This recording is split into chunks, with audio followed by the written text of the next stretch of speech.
Menteri Pertahanan RI Prabowo Subianto dan Deputi Prime Minister and Minister for Defense of Australia, The Hon Richard Donald Marles melakukan penandatanganan perjanjian kerjasama dalam bentuk Defense Cooperation Agreement atau DCA RI Australia di Aula Geraha Utama Akmil Magelang, Kamis 29 Agustus.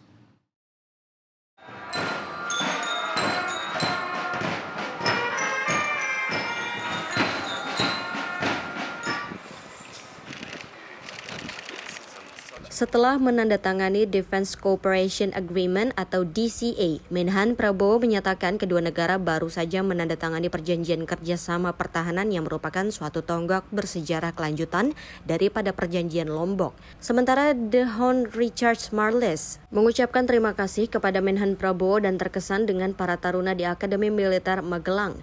Perjanjian kerjasama pertahanan ini bersifat mengikat secara hukum sehingga menunjukkan komitmen serius kedua negara untuk meningkatkan dan memperkuat hubungan pertahanan dalam kerangka kemitraan strategis yang komprehensif.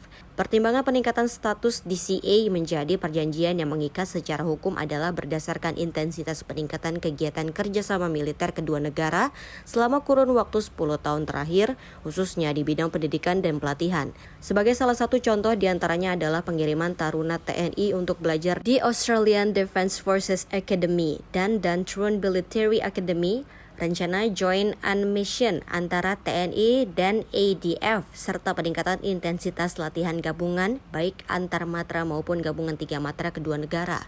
Perundingan naskah perjanjian telah dilakukan melalui serangkaian pertemuan di Jakarta pada bulan Mei dan Desember termasuk di Canberra pada bulan Agustus tahun 2023. Penandatanganan DCA RI Australia ini dapat dicapai berkat kerjasama pertahanan yang telah terjalin baik selama hampir 60 tahun sejak tahun 1967. Setiap tahun kemitraan RI Australia semakin kuat dan telah memberikan manfaat yang jauh lebih luas bagi kedua bangsa bahkan di masa-masa sulit.